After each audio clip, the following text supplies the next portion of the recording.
Okay, let's unpack this.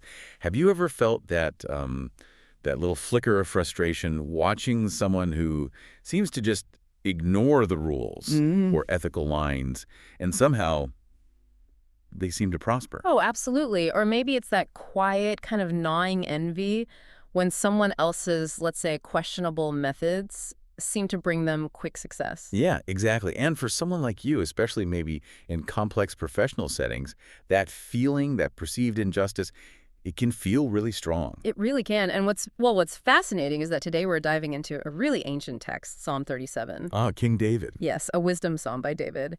And it gives, honestly, surprisingly practical, almost counterintuitive advice for handling this exact thing, this feeling about the injustice of the world. So it's not quite a prayer then. Not in the usual sense, no. It's more like a teaching, a guide really crafted to offer calm, confident wisdom for people who are troubled by seeing, the wicked apparently succeeding. Okay. So our mission today is to sort of pull out the core messages, the big truth from this ancient source. Right. And then see how they actually apply directly to your life today. Kind of like a shortcut, maybe, to getting some clarity, a different angle on how to react when things just don't seem fair. Exactly that. A different perspective. So the psalm kicks off with something pretty radical, doesn't it? It cuts right against how we normally feel. Don't fret, don't envy, even when it looks like the bad guys are winning. It's right there in verse 1.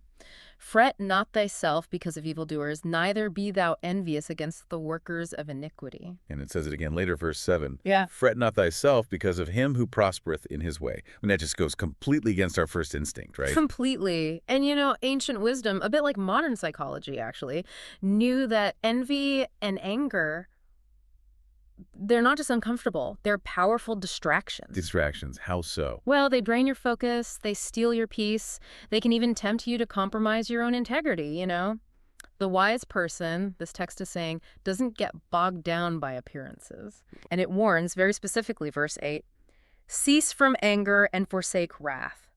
Fret not thyself in any wise to do evil. It's a powerful link, suggesting that letting yourself stew in that negativity can actually lead you down a bad path. Right, okay. So don't get sucked into their game. But the psalm gives a reason why we shouldn't fret, a kind of counter-narrative. It paints a very different picture of who wins in the end. Exactly. It sets up the stark contrast. You've got the wicked success, which it says is temporary. Like grass. Yeah. Shall soon be cut down like the grass and wither as the green herb. That's verse 2. Such vivid imagery. It really is. And it hammers this point home later. Verse 10. For yet a little while, and the wicked shall not be. Yeah, thou shalt diligently consider his place, and it shall not be. Like they'll just vanish. Wow. So you look for them and they're just gone. Gone. And verses 35 and 36 are maybe even more striking.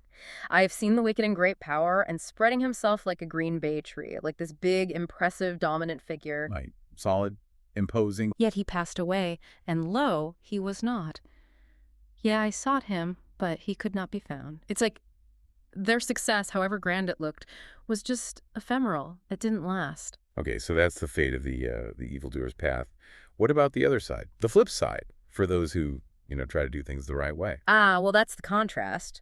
The righteous, it says, shall inherit the earth. That phrase comes up multiple times. Inherit the earth. Yeah. What does that really mean here? Like, literally own land? Well, possibly in part, but it's likely much deeper. It's paired with phrases like, shall delight themselves in the abundance of peace. And verse 18 says their inheritance shall be forever. So more than just stuff. Yeah. It's about lasting security. Peace. Exactly. Lasting peace, security, a deep sense of well-being, maybe even influence or legacy.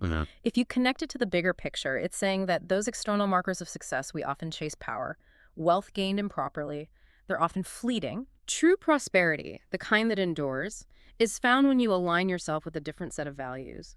It's almost like good long-term investing, Don't panic with the daily noise. Trust the fundamentals. That makes a lot of sense. Focusing on others' flashy, maybe temporary success is a trap. Okay, so if we pull back from the fretting and the envying, what should we be doing?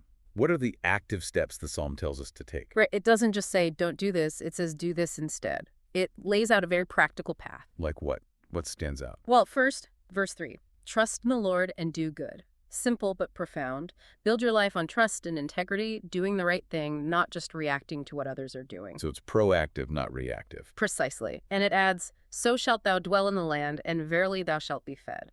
There's a promise of security tied to that trust and action. Okay, paras. Second, verse 4, delight thyself also in the Lord, and he shall give thee the desires of thine heart. Delight. That's an interesting word choice. Isn't it? It's not just believe or obey, but find your joy, your core satisfaction in that connection, not just in achieving certain outcomes or status. That deep delight, it suggests, is where lasting peace comes from. So finding joy in the source, not just the results. Exactly. Then, third, verse 5, commit thy way unto the Lord, trust also in him, and he shall bring it to pass. Commit thy way. Like, entrust your path, your plans. Yeah, I think it's about putting your life choices, your efforts, your ambitions into a larger, trustworthy context, doing your part, but trusting the ultimate unfolding to something bigger than yourself. Okay. Trust, do good, delight, commit. Anything else major? Yes, and this one is crucial, especially today, I think. Verse 7 again. Rest in the Lord and wait patiently for him. Patience. Not always easy. Not at all. But here, patience isn't presented as weakness or passivity. It's more like spiritual confidence. It's understanding that the right timing, maybe God's timing, isn't always our instant gratification timing. Resting and waiting with confidence, not anxiety. That's a challenge. It is. But the psalm isn't painting some rosy picture where everything is easy if you just trust. It acknowledges the struggles. Right, because it does say things like, the wicked plotteth against the just and gnasheth upon him with his teeth. Yeah. It's a pretty intense language. Very visceral, isn't it? It shows real malice. And verse 14, the wicked have drawn out the sword to cast down the poor and needy and to slay such as be of upright conversation. It's clear that choosing the right path doesn't mean you avoid opposition or attack. So it's realistic about the challenges. Yeah. People will come against you sometimes. Absolutely. It acknowledges that harsh reality. But then, crucially, it offers reassurance. Okay, what kind of reassurance? Well, verse 24 is key. Though he fall, he shall not be utterly cast down, for the Lord upholdeth him with his hand.